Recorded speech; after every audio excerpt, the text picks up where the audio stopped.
Bienvenidos. Antes de comenzar, cuéntanos en los comentarios desde dónde nos escuchas. Gracias por acompañarnos. Esperamos que estas historias te atrapen y no te dejen dormir tan tranquilo. Llevo 16 años manejando autobuses de pasajeros en la ruta Monterrey-Tampico. Y en todo ese tiempo, solo hubo una noche en que llegué a Tampico, con la certeza de que algo había viajado conmigo que no debería existir. Mi nombre es Jesús Peralta. Tengo 51 años. Y sé leer la carretera como si fuera mi propia casa. Las curvas, los tramos donde el asfalto se vuelve una cinta de oscuridad pura. Los puentes donde el viento no sopla, sino que empuja. Conozco cada kilómetro. O eso creía. Hasta aquella noche de noviembre. Era martes. Salí de la central de Monterrey a las 10:15 con el autobús lleno. 38 pasajeros. Gente normal. Señoras con bultos. Un grupo de estudiantes. Trabajadores con caras de agotamiento que en cuanto se sentaron cerraron los ojos. Yo iba con mi café en el portavacitos. La radio bajita en una estación de grupero. Concentrado en el camino como siempre. Las primeras horas fueron tranquilas. Sin incidentes. Sin tráfico pesado. Sin nada fuera de lo común, que es exactamente como comienzan las noches que uno no olvida. El primer momento raro llegó pasando Linares, como a eso de la 1:20 de la mañana. Ahí empieza un tramo largo que cruza terrenos planos y vacíos a los dos lados, sin casas, sin gasolineras, sin ninguna señal de que el mundo siga existiendo más allá del círculo de luz que abren los faros. En ese tramo, exactamente en el kilómetro 312, vi a alguien parado en el acotamiento derecho, un hombre, de pie, inmóvil, con una maleta pequeña a sus pies, como si llevara horas plantado ahí y hubiera aprendido a confundirse con la oscuridad. Iba a pasar de largo. La empresa lo prohíbe, y ese tramo no es seguro para pararse. Pero el hombre levantó el brazo de una manera que no pude ignorar. No era el gesto de quien pide aventón. Era lento, casi como si le costara un esfuerzo enorme. Como si llevara tanto tiempo esperando que ya casi no le quedaban fuerzas para el gesto. Frené, sin haber decidido frenar. Abrí la puerta. El hombre subió despacio. Tendría unos 55 o 60 años. Sombrero oscuro. Chamarra gruesa, aunque no hacía tanto frío esa noche. Traía la maleta apretada contra el pecho, como si fuera lo único que le quedaba en el mundo. ¿Hasta dónde va?, le pregunté. Me miró fijo un segundo completo antes de responder. Un segundo más largo de lo que la pregunta justificaba. Tampico, dijo. La voz era normal, tranquila, demasiado tranquila para alguien parado solo en una carretera a la 1 de la mañana. Son 380 pesos, le dije. Él sacó el dinero del bolsillo interior de la chamarra, contado exacto, y me lo entregó sin decir nada más. Siéntese donde guste. Se fue hasta atrás y ocupó el último asiento del lado derecho. Arranqué. Volví al camino. Lo que pasó en los siguientes 40 minutos fue tan gradual que casi me convencí de que no estaba pasando. Lo primero fue el frío. No el frío del clima que yo controlo desde el tablero, sino otro frío. Uno que se instaló lentamente en el aire del autobús como si algo estuviera absorbiendo el calor desde adentro. El marcador del tablero no había cambiado, pero los pasajeros que dormían empezaron a moverse, a buscar chaquetas, a encogerse sobre sí mismos en silencio, como si el frío viniera de un lugar que no tenía nombre. Lo segundo fue el silencio. Y eso sí es raro de explicar, porque en un autobús en movimiento nunca hay silencio total. Siempre hay motor, viento, alguien cambiando de posición, pero alrededor de la 1:50, noté que ya no escuchaba nada de los pasajeros. Ni ronquidos, ni murmullos, ni el sonido de algún video en un celular. Solo el motor. Miré por el espejo retrovisor. Todos los que podía ver estaban despiertos, sentados, con los ojos abiertos, mirando al frente o hacia sus ventanas. En silencio. El tipo de silencio que no es descanso, sino contención. Lo tercero me lo dijo un muchacho universitario que caminó despacio por el pasillo y se agachó junto a mi asiento. «Jefe, ¿usted vio bien al señor que subió hace rato?» «Sí, lo vi», le dije. «¿Por?» El muchacho dudó. Sus ojos no cuadraban con alguien que solo tiene una duda. Llevo como 20 minutos mirándolo por el espejo y no se ha movido nada. Ni para respirar. Le dije que probablemente estaba dormido. No, insistió. Está con los ojos abiertos. Me orillé en la siguiente área de descanso, una explanada pequeña con 2 baños cerrados y una palapa de concreto donde a veces paran los camioneros. Apagué las luces internas, dejando solo las de emergencia, y me levanté de mi asiento. El pasillo se veía más largo de lo que debería. Caminé hacia el fondo. Los pasajeros me seguían con los ojos sin decir nada. Y ese silencio colectivo, esa contención de 38 personas que saben que algo no está bien pero no quieren nombrarlo, me pesó más que cualquier amenaza directa. El hombre de la chamarra oscura estaba exactamente como lo había visto en el espejo. Derecho, quieto, con la maleta sobre sus piernas y las manos encima de ella, los ojos abiertos y fijos en un punto que no existía frente a él. «Señor, ¿se siente bien?» «Nada, señor». Me acerqué un poco más. Ahí atrás, el frío era otra cosa. No era temperatura, era presencia. Era el frío de un espacio que algo ha ocupado por demasiado tiempo. El hombre giró la cabeza hacia mí, muy despacio, y sus ojos me buscaron con una calma que no era paz, sino ausencia de urgencia biológica. «¿Ya casi llegamos?», dijo. «Todavía faltan 2 horas, señor», respondí. Él volvió a mirar al frente. No dijo más, como si ya hubiera calculado que 2 horas era un tiempo que podía manejar. Regresé a mi asiento y reanudé la marcha. Pero la sensación no se fue. El hombre no había hecho nada malo. No había dicho nada amenazante. Solo estaba sentado, quieto, de esa manera en que la gente no se sienta cuando está viva, sino de la manera en que uno imagina que se sienta algo que ya no tiene ninguna razón biológica para moverse. Pasó otra media hora. Varios pasajeros se habían cambiado de lugar sin dar explicaciones, alejándose de la parte trasera como si el fondo del autobús fuera una orilla que no querían tener cerca.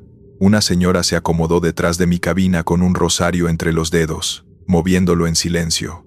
No rezaba en voz alta. Era peor que si lo hubiera hecho. Fue entonces cuando una joven habló. «Señor chofer, ese hombre está parado». Miré el espejo. El hombre de la chamarra oscura estaba de pie en el pasillo, con la maleta colgada de un brazo, caminando hacia el frente, sin hacer ruido, con ese paso quieto que no produce sonido aunque el piso de un autobús siempre cruje. Los pasajeros entre él y yo se aplastaron contra sus asientos a medida que pasaba, instintivamente, con ese movimiento de quien percibe algo sin poder nombrarlo. Llegó hasta mi cabina, se detuvo junto a mí. Lo sentí antes de voltearlo a ver. Ese frío denso, ese olor a encierro, a ropa guardada en un cajón durante mucho tiempo. «Ya pasamos el 312», me dijo. No entendí de inmediato. «¿Cómo dice?» «El kilómetro 312», repitió.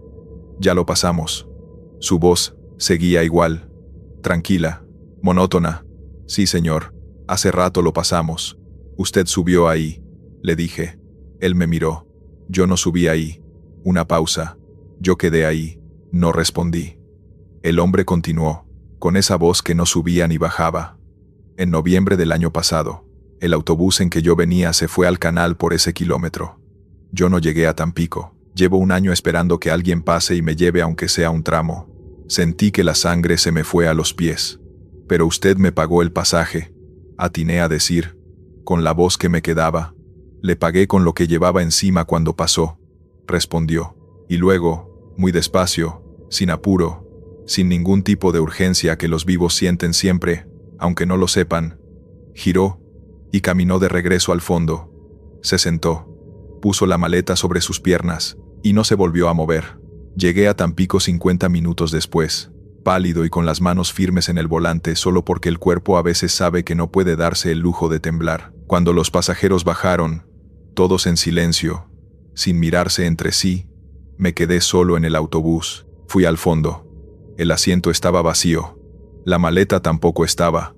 Solo el frío, que tardó más en irse que cualquier otra cosa. Fui a la oficina y pedí acceso a los registros de accidentes en la ruta. Tardé unos 20 minutos, pero ahí estaba. Noviembre del año anterior. Autobús de pasajeros, ruta Monterrey-Tampico. Kilómetro 312. Un canal de riego. 3 muertos. Uno de ellos, un hombre de 57 años que viajaba solo. Iba a visitar a su hermano en Tampico. Abrí mi caja y saqué los billetes. Los 380 pesos. Los puse sobre el escritorio, y no los volví a tocar. Le dije al encargado que me sentía mal, y pedí que otro conductor cubriera el regreso. Pedí cambio de turno esa misma semana. Ya no manejo de noche en esa ruta. Lo que sí sé es que cada vez que paso por una carretera larga y oscura, y veo a alguien parado en el acotamiento levantando el brazo con ese gesto lento, ese gesto de quien ya casi no tiene fuerzas para esperar, me quedo pensando lo mismo. ¿Cuánto tiempo lleva ahí? ¿Y a dónde es que de verdad quiere llegar? Si manejas de noche, y alguien sube en medio de ningún lado, sin teléfono, sin prisa, con esa calma que no es descanso sino otra cosa completamente distinta, presta atención al frío. El frío siempre llega primero. Tengo 44 años, y manejo autobuses foráneos, desde los 26. Ruta Puebla-Veracruz. Mi nombre es Fernando Cisneros, y la razón por la que les cuento esto, es también la razón por la que ya no manejo ese tramo de noche.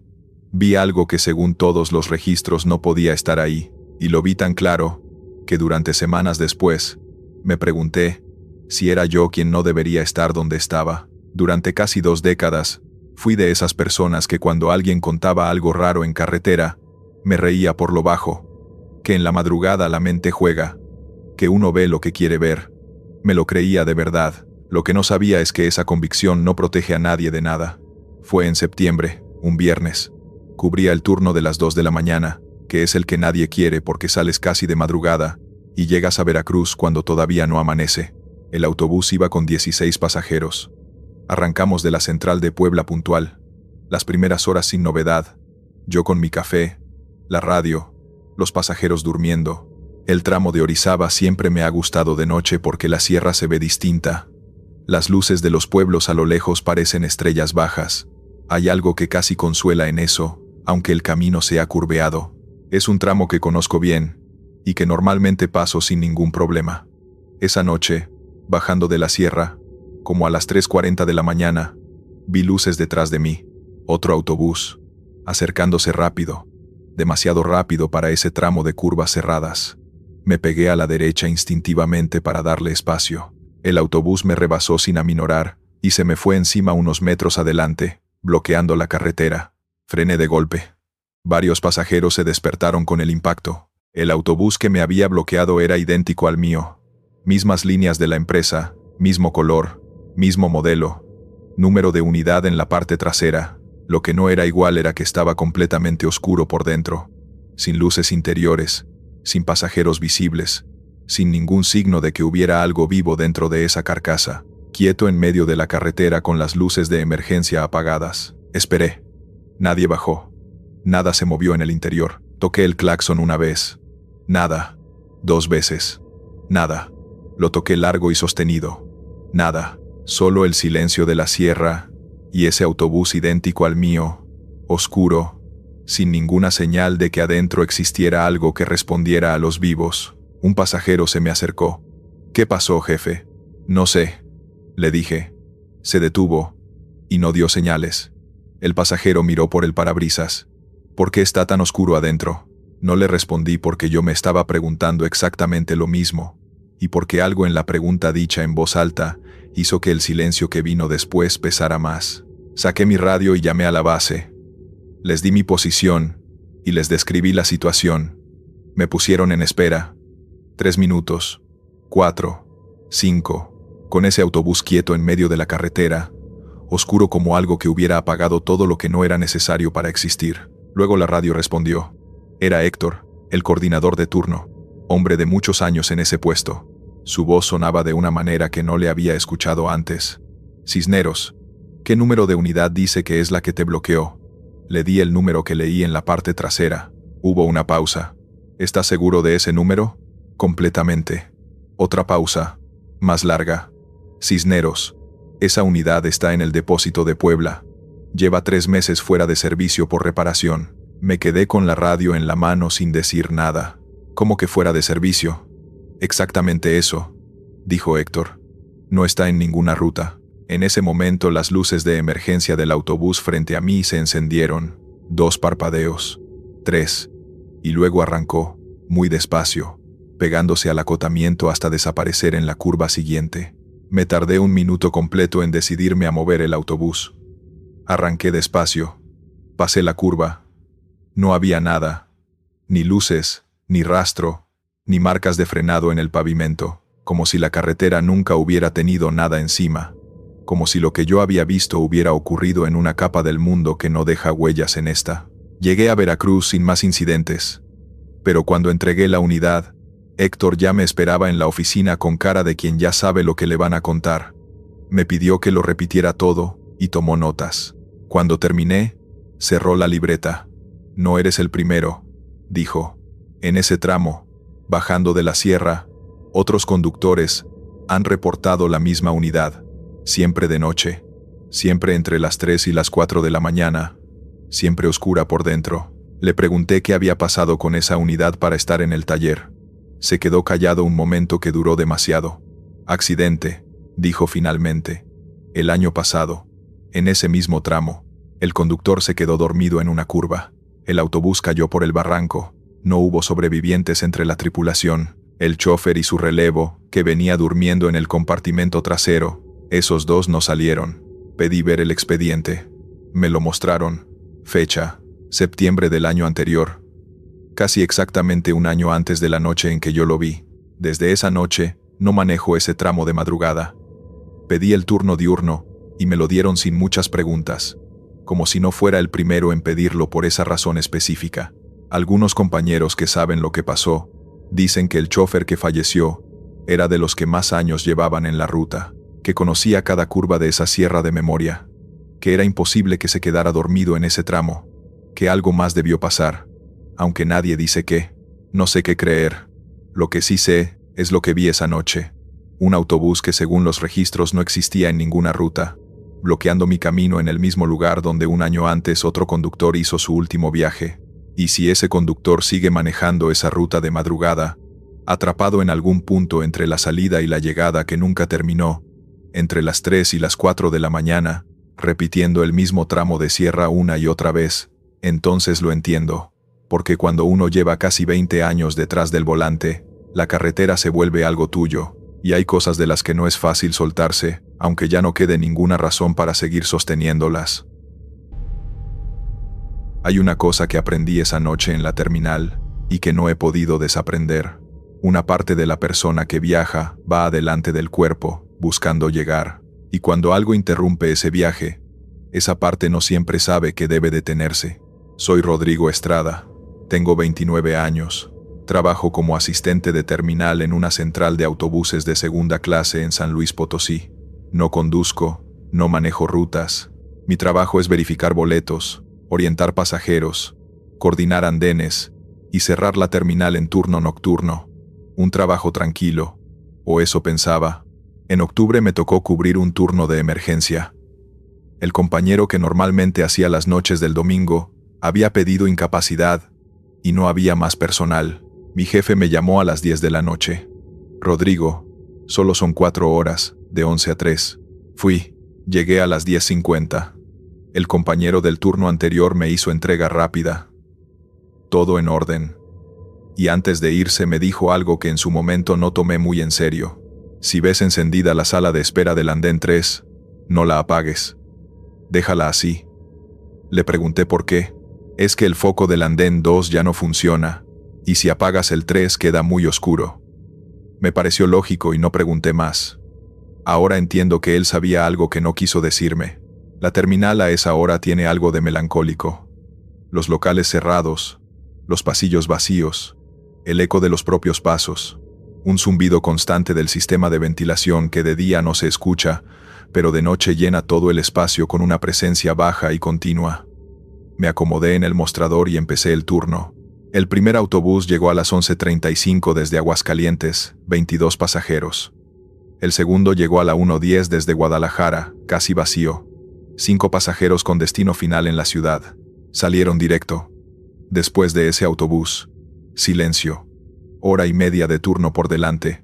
Y nada que hacer. En una de las caminadas para no dormirme, como a la 1:45, pasé frente a la sala de espera del andén 3. Estaba ocupada. Un hombre sentado en una de las bancas del fondo. Solo él. No lo había visto entrar. No había pasado por el mostrador. No había ningún autobús registrado para ese andén a esa hora. Lo miré desde el umbral. Era un hombre de unos 40 años, ropa oscura, una mochila entre los pies. Miraba al frente, a ningún punto en particular, con la misma expresión de quien lleva horas esperando y ya dejó de contar el tiempo. Me acerqué. «Buenas noches, señor. ¿En qué le puedo ayudar?» Él volteó sin ninguna señal de haber sido sorprendido, como si mi llegada fuera algo que ya había calculado. «Estoy esperando mi autobús». «¿A qué destino?» «A Matehuala». Repasé mentalmente el horario. No había nada para Matehuala después de las 11. El siguiente salía a las 6 de la mañana. El próximo no sale hasta las 6. Son más de 4 horas. Él asintió. «Lo sé. ¿Tiene boleto?», le pregunté. Metió la mano a la mochila y sacó un boleto impreso. Lo tomé. Era de nuestra línea. Destino: Matehuala. Fecha: ese mismo día. Hora: 22:15. Ese autobús había salido hacía más de 3 horas. «Señor, este autobús ya salió». «Lo perdió». Él negó con la cabeza, muy despacio. «No lo perdí. Yo venía en él». Una pausa. «Y ahora estoy aquí». Traté de seguir el hilo. «¿Vino desde dónde?» «Desde San Luis Capital. El autobús salió y yo venía en él. Y ahora estoy aquí esperando». Le expliqué que si hubiera viajado en ese autobús ya habría llegado a Matehuala, no de regreso a la terminal de origen. Él me miró un momento con esa expresión de quien intenta procesar algo que no termina de encajar. Pero yo no llegué. Algo en esa frase me incomodó de una manera que no supe nombrar. No era amenaza. Era la incomodidad específica de escuchar a alguien decir algo que debería tener sentido y no lo tiene, con la total convicción de que sí lo tiene. Le pedí su nombre y que me esperara un momento. Fui al mostrador, busqué el folio. Apareció en pantalla: pasajero registrado, boleto validado, abordaje confirmado a las 22:08. Y debajo, una línea que normalmente no aparece en boletos ordinarios: incidente reportado, unidad 0847, kilómetro 23, carretera a Matehuala, 22:54 horas. Busqué el incidente. Un autobús de nuestra línea había tenido un accidente esa misma noche a las 22:54. Se había salido de la carretera en el kilómetro 23. Varios heridos, traslados al hospital, una persona sin localizar. Fui de regreso a la sala de espera del andén 3, con las manos frías y la cabeza muy quieta. El hombre seguía ahí. «¿Ya sabe algo?», me preguntó cuando entré, como si hubiera esperado exactamente eso. «¿Usted sabe lo que pasó?», le dije en cambio. Él bajó la vista a su mochila. «Sé que el autobús se paró de repente. Sé que hubo mucho ruido. Una pausa larga. Y después ya estaba aquí». Guardó silencio. «Mi familia sabe que estoy aquí. Voy a hacer una llamada», le dije. Él asintió. «Dígales que estoy bien, que solo necesito llegar a Matehuala». Salí de la sala y marqué a mi jefe. Le expliqué los registros, el accidente, el hombre en el andén 3. Mi jefe no dijo nada durante varios segundos. Luego: «Llama a la policía de caminos. No dejes sola la sala. No apagues las luces». Cuando regresé, el hombre ya no estaba. La sala estaba vacía. En la banca donde él había estado sentado, había un boleto doblado en 4. El mismo boleto. Lo tomé y no supe qué hacer con él. La policía llegó 20 minutos después. Revisaron las cámaras. Las grabaciones del andén 3 mostraban la sala de espera vacía toda la noche.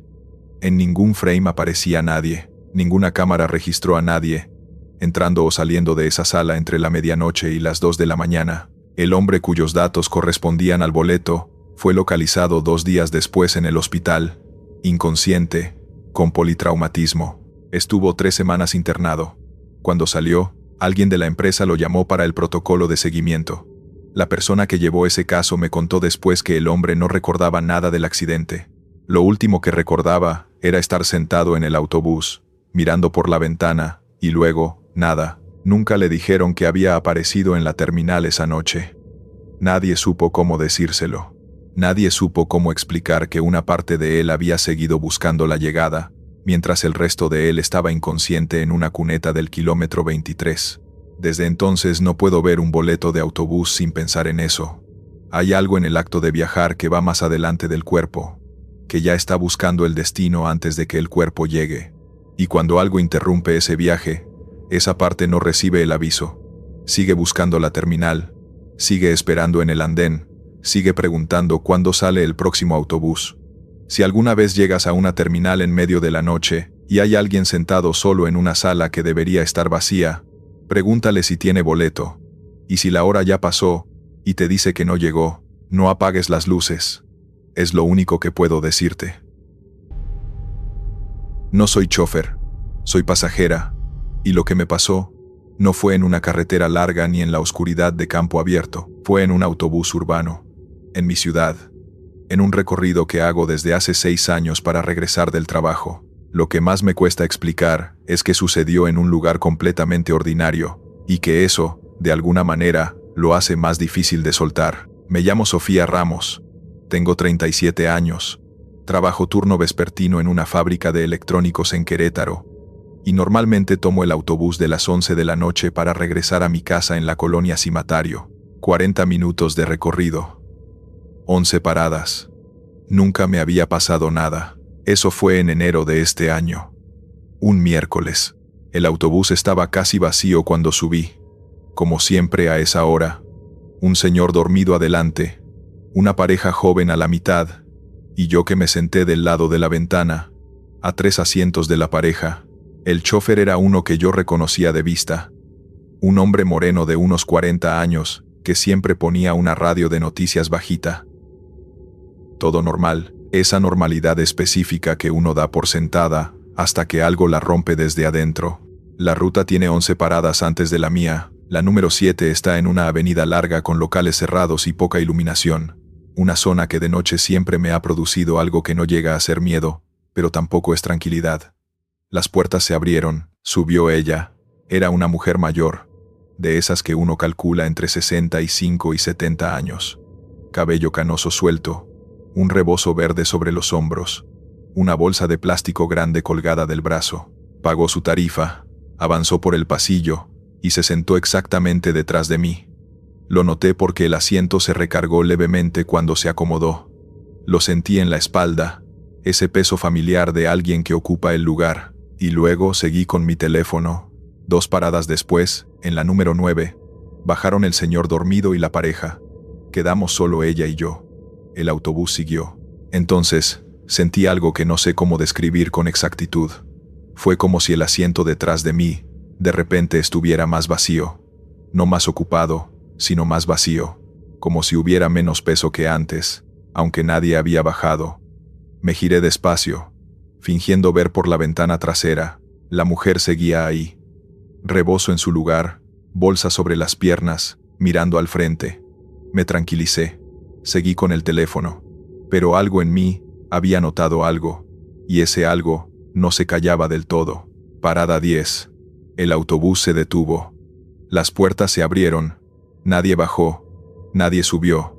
Las puertas se cerraron, y en ese momento, con el autobús todavía quieto antes de arrancar, escuché detrás de mí algo que me metió frío hasta los huesos.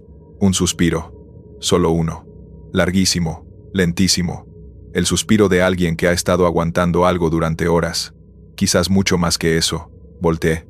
La mujer ya no miraba al frente. Me miraba a mí, y su expresión no era de susto, ni de amenaza, ni de locura. Era una tristeza tan densa, tan quieta, que sentí pena por ella antes de sentir miedo. Sus ojos eran claros, y estaban húmedos. ¿Ya llegamos?, me preguntó en voz baja. Falta una parada. Respondí sin pensar, porque era la verdad. Ella asintió, muy despacio, y volvió a mirar al frente. El autobús arrancó. Me quedé con el corazón acelerado sin poder explicarme por qué. La pregunta no era de alguien que no conoce la ruta. Era la pregunta de alguien que no sabe en qué momento está, que lleva mucho tiempo preguntando lo mismo, y ninguna respuesta ha terminado de llegar. Llegamos a la parada 11, la mía. Me levanté, bajé, y antes de que las puertas se cerraran, me asomé para verla. Seguía ahí. Rebozo, bolsa, ojos al frente. El autobús arrancó. Lo vi alejarse, y me convencí de que era una señora que se había quedado dormida, y el chofer la despertaría al final. Entré a mi casa, y pensé en otra cosa. O lo intenté. Al día siguiente le conté a una compañera que vive en la misma colonia y toma el mismo autobús. Cuando terminé de describir a la mujer, mi compañera se quedó callada. Luego me preguntó si traía un rebozo verde y una bolsa de plástico grande. Le dije que sí. Bajó la voz. Me contó que hacía 2 años. Una señora mayor había tenido un infarto fulminante en ese autobús, en esa misma ruta. El autobús llegaba a la parada 11 cuando ocurrió. El chofer no se dio cuenta hasta que el último pasajero bajó y le avisó. La señora iba a visitar a su hija que vivía en la colonia Cimatario. Nunca llegó. Fue la última vez que tomó ese autobús. Me quedé fría. ¿Y cómo era?, pregunté. Mi compañera asintió despacio.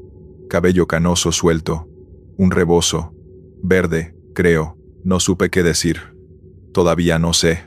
Sigo tomando ese autobús porque no tengo otra opción. Pero en la parada 7, cuando las puertas se abren, y hay un momento en que cualquier cosa podría subir, siempre miro hacia la banqueta. Hasta ahora no la he vuelto a ver esperando.